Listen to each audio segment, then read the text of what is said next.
Sikubingelele mbukeli selishayileke ihora lesikhombisa nokusho into eyodwa nje vo seyididiyelwe futhi ke sezikulungela ukuphakwa izindaba zesiZulu ezanamhlanje ke mbukeli uzifundelwa unoxolo wakwaMwali uMantshinga ihlaba ngaleli mhlophe qwa nazi ke ihamba phambili kusihlwa nje. I was unable to conclude that Mr. Zuma's right to a fair trial would be violated if Mr. Downer remained the prosecutor in the matter.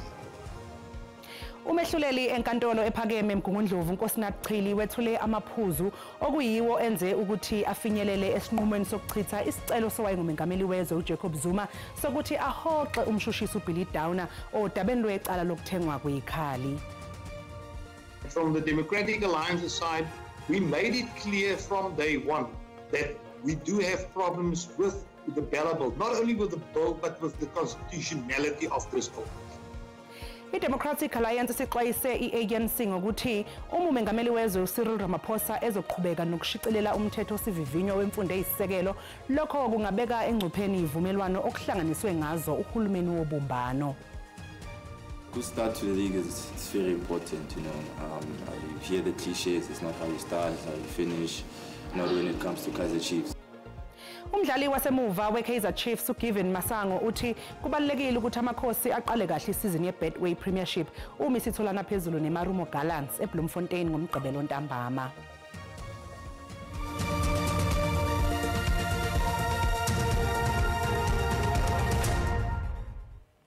Umehluleli enkantolo ephakeme eMgungundlovu uNkosinathi Chili wethule amaphuzu okuyiwo enza ukuthi afinyelele esinqumweni sokuchitha imizamo yowayengumengameli wezwe uJacob Zuma odabeni lwecala lokuthengwa kweyikhali.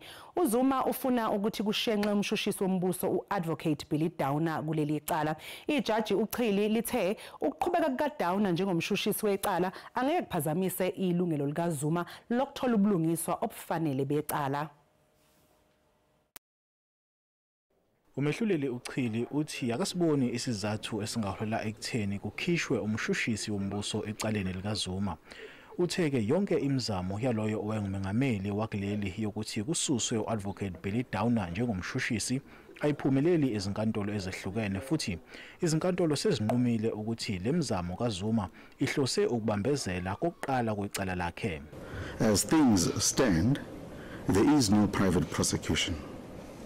All attempts by Mr. Zuma to prosecute Mr. Downer have been unsuccessful. I might just add that as at the date of the hearing of argument in the present application, the Supreme Court of Appeal had already made a factual finding that the attempt by Mr. Zuma to prosecute Mr. Downer amounted to an abuse of process. Phinde yanquma ke ukuthi akulona iqiniso ukuthi umshushisi uDowner wanikezela ngongemthetho ulwazi oluyimfihlo ngesimo sempilo kaZuma.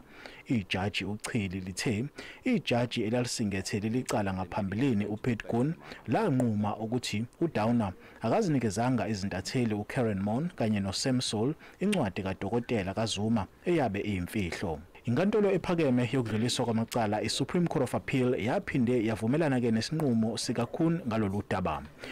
Umehluleli uChili uthe uyavumelana nephuzo lomthetho elithi umthetho awukuvumeli ukuthi umsolwa azikhethele yena ukuthi ufuna ukushushiswa yimuphi umshushisi. Sizawuphikisa isicelo sakhe sobhena kuba sisithi lemicimbi seyachotshelwa inkundla yezibheno eBloemfontein. Lolu daba luzokubuyela enkantolo mhla ziyisithupha kuFebruary ngonyaka ozayo. NginguSimphiwe Makhanya wezindaba zeSABC enkantolo ephakeme eMgungundlovu. Icala lokukhwabanisa nenkohlakalo elibhekene nowayengumsizi kaAce Magashule uMurawudi Cholota lihlehliselwe umhlazi yi-16 kuMfumfu. uCholota uvele kafushane namhlanje enkantolo ephakeme yaseFree State eBloemfontein. Udaba lwadluliselwe enkantolo ephakeme ukuba kubheka ukuthi inhlangothi zonke zikulungele yini ukuba icala lithethwe. Ngenyanga edlule abameli bakaCholota baye enkantolo ephakeme ngesizathu esiphuthumayo sokuphikisana nokuboshwa kwakhe uCholota. Leso sicelo sachithwa neendleko. Namhlanje abameli banxuse inkantolo ukuba ihlehlisa ukulalelwa kwalolu daba inyanga embili babalula ukuthi bafune isikhathi sokubhekisisa kahle imibhalo evela kuNPA. Ijaji libese lenza njengokusho kwabo.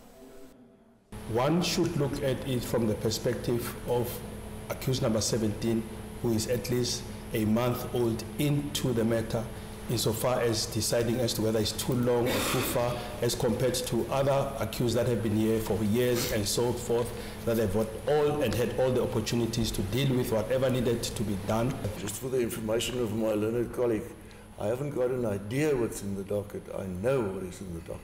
But in any event, it is thousands of pages. I can tell the Honourable Court that. It is a lot. But if one reads the forensic report, you'll have a very good idea of what the case is about. Inkantolo iluhlehlisele umfumfu lelicala. It is postponed to Wednesday, the 16th of October, 2024. The accused bail is extended, and you'll want to be back in this court again at 9 o'clock in the morning. Kungenzeka kuthathe isikhathi eside ukuthola ubulungiswa kulabo abafake amacala njengoba kubika ukuthi kungase kuthathe cishe isikhathi esiyiminyaka emihlanu ngaphambi kokuthi kuqulwe amacala enkantolo ephakeme eseGauteng. Phakeme eseGauteng esibe ngondabamlonyeni muva nje kulandela imibiko ethi ukuphothulwa kokuqulwa kwamacala omphakathi kulenkantolo kungase kubambezeleke cishe iminyaka emihlanu. Ngaphezu kwalokhu umbiko wezobulungiswa wonyaka wemali u2022 no2023 owethulwe ijaji eselithathe umhlalaphansi uRaymond Zondo utshengisa ukuthi lenkantolo iyehluleka ukuhlangabezana nemigomo ezibekele yona yokunciphisa noma ukuphothula amacala obugebengu. If you had time and profiled all those cases, you find that it's not cases that involve one or two people. They involve a lot of people. Sometimes, I mean, there's a trial that was finished by Acting Judge Makamu. It had 11 accused people. It took him 5 years to finalize it. Ijaji umlambo liphindela chaza ngezingqinamba ezenza ukuthi ukuphothulwa kwamacala kusilele emuva.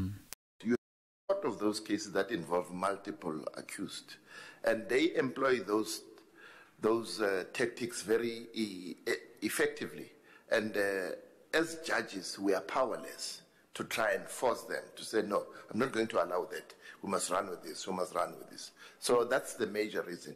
Ngakolunye uhlangothi ukumiswa kwabanye abehluleli ngenxa yezinsolo zokungaziphathi kahle kube nomthelela ekuqolweni kwamacala. The judges who've been suspended because they are in the Judicial Conduct Committee have been replaced by acting judges. But that's acting judges. They don't have the level of expertise and experience of those permanent judges who are out there. I-Democratic Alliance sixwayise i-ANC ngokuthi uma umengameli wezwe uCyril Ramaphosa ezoqhubeka nokushicelela umthetho osivivinyo wemfundo eyisekelo lokho kungabeka engcupheni ivumelwano okuhlanganiswe ngazo uhulumeni wobumbano. Kulindeleke ukuthi umengameli Ramaphosa ngoLwesihlanu acikice ngokusemthethweni umthetho osivivinywa wezikole i-Basic Education Laws Amendment Bill. DA ikhiphe isexwayiso esiqinile ngokuthi ukuqhubeka nokushicilelwa ngokusemthethweni kwalomthetho sivivinywa wemfundo eyisekelo lokho ngadala uqhekeko kuhulumeni weGNU. Imbiko ithi umholi weDA uJohn Steenhuisen usecela umhlangano ophuthumayo nomengameli Ramaphosa ngaphambi kokuthi kushaye uLwesihlanu. iDA ifuna ukuthi lolu daba libuyele emuva eParliamente. We knew that at some stage there must be a decision that must be taken regarding the Bella Bill.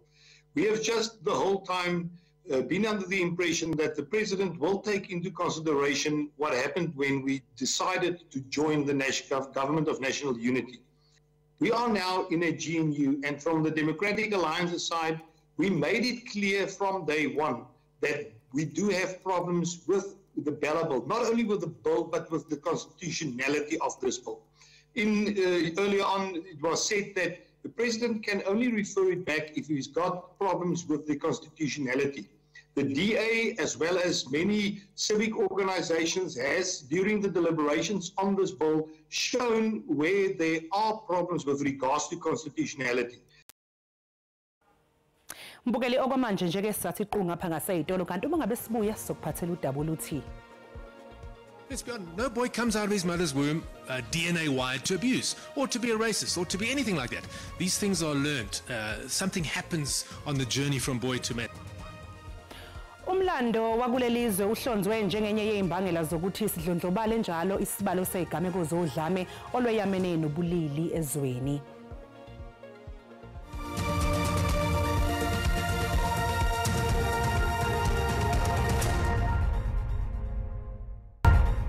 Siphinde sikubikele umkele sikwamukele mangabe usanda kungena odabeni oluphambili besibike ukuthi umehluleli enkantolo ephakeme eMgungundlovu uNkosinathi Chili wethule amaphuzu okuyiwo enze ukuthi afinyelele isinqumeni sokuchithwa kwesicelo sowayengumengameli wezwe uJacob Zuma sokuthi ahoxe umshushisi uBilly Downer odabeni lwecala lokuthengwa kwezikhali. Mbukela sikhumbuze ukuthi lezi ndaba zikhona ku YouTube na ku SABC Plus ngena kuzo uyicinge ngamagama athi SABC izindaba na kanjani uzoyithola. Lihlahliselwe ikusasa icala elibhekene nomfundisi uPaseka Mthweneng owaziwa ngelikaMbhoro kanye nomunye asolwa naye. Laba ababhekene namacala afaka phakathi ukushaya kanye nokuthumba. Imbangela yokuhlehla kwaleli cala ngokuthi kunemqulu yamaphepha umbuso odinga emthimbeni labameli bakhe umfundisi uMbhoro. Imanje singetheli licala uKatleho Mkwena uthi ke angeke ashenxe kuleli cala ngoba lokhu abunabo ubulungiswa futhi ke umbuso awunazi izathu ezibambekayo zalokhu. If the judicial officer, after having dealt with the recusal application and refuses such application and it is found that the decision was incorrect, this can always be corrected on an appeal. Ithimba labameli bakhe uPaseka Mthweneng owaziwa ngelikaMbhoro lithi ke akekho umuntu owayephethe isibhamu kulabo abangena esikoleni. This rifle they are talking about, your worship, is something that you buy over the counter. It's a replica. Okhulumela iNPA uphinde imjonondwane ekhuluma neziko leindaba zeSABC uthi kunemqulu yamaphepha okumele bayihlinzeke abameli babasolwa njengoba bethe kuneminye imininingwane emisha ethinta imbandela noma isicelo sebhayili sabasolwa. Sicele abameli babamangalelwa ukuthi basiphe imininingwane yabo leyabathi imininingwane emisha eshintsha izimo zabo ukuthi bacele ukuthi badedelwe ngebhayili. Bebebulala inyoka ke abantu ngaphakathi kwayo lenkantolo iPalmridge njengoba bekuveleke uPaseka Mthweneng owaziwa ngelikaMbhoro naye ke ufikile ehambisana nasolwa naye okuwunogada wakhe. Icala ke lizoqhubeka kusasa kuyona lenkantolo. Igama lami nguCalvin wakwaDludla endabeni zeSABC ngibika ngisePalmridge. Umlando wokucindezeleka kwezwe kuleli uhlonzwe njengenye yezimbangela zokuthi sidlondlobale njalo isibalo sezigameko zodlame olweyamene nobulili ezweni. Lokho kube ngokunye okuxoxwayo engqungqutheleni yeinsuku ezimbili yekhomishana ebhekele ezokulingana ebanjelwe eSandton eGoli. Le ngqungquthela kuhloswe ngayo ukuqhamuka nezisombululo kulenkinga ekhungethe izwe. There's very little understanding of what this is really about. It's quite complex. It's very, and if we look at our history particularly, it's actually even more worrying. Because I think 1994, in our quest to make everybody happy, I must say, controversial as it may be, we sort of like silenced ourselves a bit. Ngokwabanyongoti izwe alikaphole emanxebenalo ohlelo lwakudala okuuhlelo lwalunonya bakholelwe ekutheni nokudlondlobala kwezinga lodlame oliyamene nobulili kudalwa okwenzeka phambilini. Nokho uCraig Wilson ukholelwe ekutheni lakuleli alicindezelwe nje isimo sokuthi lisuka kuphi. No boy is born an abuser. Let's be honest, no boy comes out of his mother's womb DNA wired to abuse or to be a racist or to be anything like that. These things are learnt. Something happens on the journey from boy to man. Something goes wrong on the journey from boy to man. Ngelo ngomunye wabasinda kulokhu kuhlukunyezwa uthayanele imizamo eyenziwa uhulumeni kanye nenhlangano zomphakathi. Lokho uthi kufakazela ukubambezeleka kohlelo lwangombasa ngo2019 iNational Strategic Plan on Gender-Based Violence and Femicide. We need to seriously look at the issue of accountability.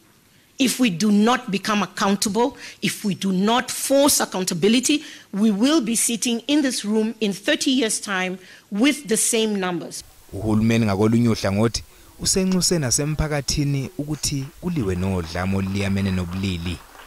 We need to go down towards, because we talk about localization, but we really need to work at ward level. That's what the cabinet has directed us to do. Manje sekuthenjwa ukuthi imphumela kanye nexazululo ezodingidwa enqungqutheleni zizosheshisa ukuthi kube nenqubekela phambili. Ungqongqoshe wogesi kanye nezamandla uDokotela Kgosientsho Ramokgopa uvumile ukuthi intengo yogesi ephezulu ikhahlameza kakhulu amakhaya ahola kancane kanye nalawo aphakathi nendawo. uRamokgopa kanye neNational Energy Regulator of South Africa bavele eParliament mayelana nokwenyuswa kwentengo yogesi. Amalungu eParliament abefuna ukwazi ke ukuthi iNERSA ifinyelela kanjani esinqumweni sokwenyusa amanani ogesi. Parlamente axhalabile lixabiso eliphezulu lombane kweli lizwe kunye nokwenyuswa kwawo ngeqondo eliphezulu nguNERSA. Let's take an average increase of 15%. That's more than double the inflation rate. In fact, it's more than 3 times the inflation rate in South Africa. So it's having a massive inflationary pressure on the cost of living. And I'm not convinced, Mr. Bakula, that NERSA is taking that into account. Just worried that businesses will face increased operational cost, which might lead to higher prices for consumers, and that will have jobs cuts and even businesses closing down. Nakuba kunjalo uNERSA uthi inkqubo yokwenyuswa kwawo iyayithathela ingqalelo imeko yezoqoqosho yelilizwe engentle. Yes, as we go forward, we will continue to revise the methodology to take into account whatever socio-economic effects are there. But inclining block tariffs was exactly for that. Urhulumente uthi uyayiqonda imingeni ejongene nabantu ngenxa yexabiso eliphezulu lombane. We want to make sure that electricity pricing structure is such that it's affordable for low-income household and cost-reflective for everyone, so that businesses are competitive.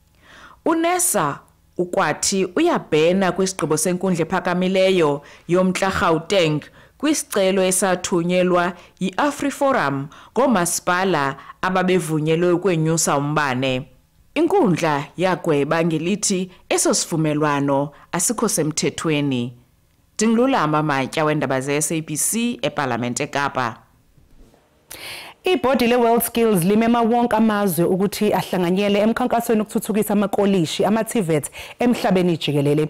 Leli khwelo lenziwe emcimbini wokuvula ngokusemthethweni umqhudelwano we-World Skills wama-47 ku-2024 eLyon, eFrance.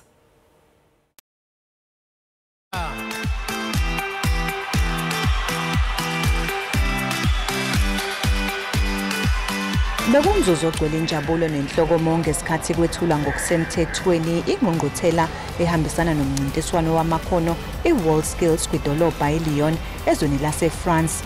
Namhlanje abafundi basemakoleshi okungama-TVET abaliqhamukisa emazweni ahlukene nokubalwa neNingizimu Afrika bazoqala lo mqhudelwano. Kumele bagculisa amajaji ngokuthi ilona liphi izwe eliqeqeshwe ngokusezingeni kokwenza umsebenzi wezandla. Whatever country we may come from, however different our journeys have been to get here, each of us has the ambition and the dreams to imagine a better way forward, and the determination and skills to lead us all towards a more secure, equitable and sustainable planet. Amajaji kanye nalabo abaqhudelanayo bayacelwa ukuba bawuhloniphe lo mcimbi ngokuziphatha ngendlela. Ezindabeni ze-SABC ngingunonjabulo Mtungu Makamu edolobheni laseLyon ezweni laseFrance.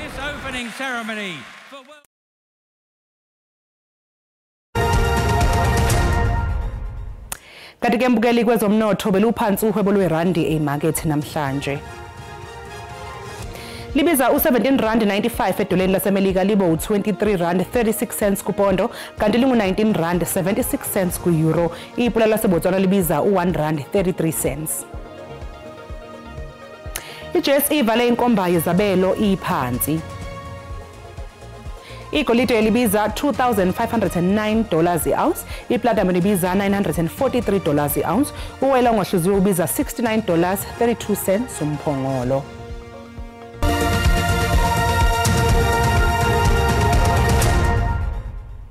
Umdlali wasemuva weKaizer Chiefs uGiven Msimango uthi kubalekile ukuthi amakhosi aqale kahle isizini yeBetway Premiership uma isitholana phezulu neMarumo Gallants eBloemfontein ngomgqibelo ntambama. Baqala isizini entsha kube nezinguquko kuleli qembu. Umqeqeshi omusha uNazradin Nabi usifikele nethimba lakhe labaqeqeshi abazomseka. iChiefs yagcina kumasizini ayishagalolunye edlule ukunqoba indebe. Antu Msimango uthi bafuna ukuqala kahle isizini uma sebebhekene neMarumo Gallants ngomgqibelo. A good start to the league is very important, you know. You hear the cliches, it's not how you start, it's how you finish. Not when it comes to Kaizer Chiefs, you know. I think it's very important for us to start on a good note, to set the tone very high for ourselves, give ourselves momentum for the next block of games in the month of September. I think we're playing about 4 or 5, if not mistaken. Kubadlala abasanda ukucikicwa iChiefs kubalwa kuba umdlali wasemuva iNasho Miguel ophuma eqenjini iPetro de Luanda yase-Angola. Lo mdlali uveze ukuthi uNabi kanye nowabe ngunozinto weCape Town City kanye nePetro de Luanda uHugo Marquez ibona bamgqugquzela ukuthi aze kuleli qembu.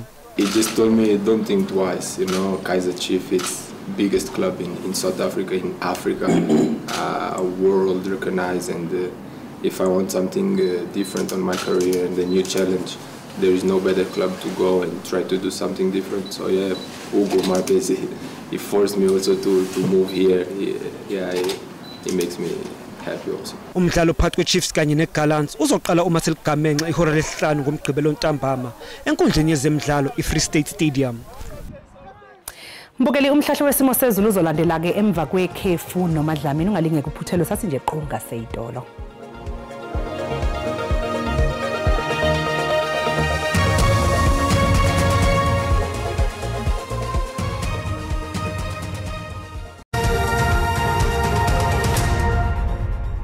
Ngizibongele kakhulu kuwena sihlabangane limhlophe. Sanibonani nanku umhlahlo wesimo sezulu akusihlwa njalo nakusasa. Kulindeleke ke ukuthi libe nemoya maphakathi nezwe ke la ifundazweni eyisenyakatho yezwe kanti ke ngasempumalanga yezwe engcene ezigudle ukhu olapha empumalanga koloni esifundazweni ese-Eastern Cape. Kulindeleke ihlambi zemvula ke kulezo ingxenye kanti ke sibe sisabalele ihlambi zemvula ukusukela nje engxenye ezilapha enkabeni yezwe kwehlele esifundazweni esiKwaZulu Natal. Imoya izoba namandla kakhulu ke ngasogwini olusempumalanga yezwe. Kanti ke kusasa isimo esithanda ukufana naleso esanamhlanje silindelekile ke lisenje qwaqwa ngamafu efundazweni elapha enyakatho yezwe nemoya namandla kakhulu ke ngasogwini oluseningizimu ihlandana zemvula zilindelekile lapha koGqeberha ukele engxenye ephakeme elapha esifundazweni ese-Eastern Cape. Moya namandla kakhulu ke ilindelekile ogwini noma olwandle oluseningizimu yezwe kanti ke sixwayiswa futhi lapha neshisandlo elingasalibhebhethekisa imililo yequbula ukusukela khona ke eNorthwest ukela lapha engxenye eyiphakeme ezise-Northern Cape kanjalo nangasifundazweni esilapha eFreystata kwehlele engxenye eyiphakeme ezise-Eastern Cape kanti ke kusihlwa kulindeleke ukuthi libande kakhulu ke esifundazweni esise Free State ngo7 degrees Celsius lapha eBethlehem eBloemfontein 8 degrees Celsius kanti ke indawo ebanda kakhulu kunazo zonke iSutherland ngo-2 degrees Celsius zobe lipholile ke kulindeleke ukuthi liphole engxenye eziningi izezwe kakhulukazi ngasogwini olapha yaKwaZulu Natal. Uma siqhubekela ke emazingeni okushisa aphezulu kusasa kulindeleke ukuthi ke lishisa kakhulu kusukela kwesikamthethwa kwehlele lapha ya esifundazweni esise-Eastern Cape ngo-28 degrees Celsius kwiSajonis kanti ke endaweni eyiphakeme ezilapha koKomani lizobe lifudumele ezishisa kakhulu ukwehlele njalo lapha koGraafrenet esifundazweni esilapha eWestern Cape kulelithi lishisa kakhulu ke izulu singakho sanamhlanje sibikezele sezulu sameleni kusasa ngesikhathi esifanayo makuze kube ngokuzayo kadlamini umntwana uthe xabene.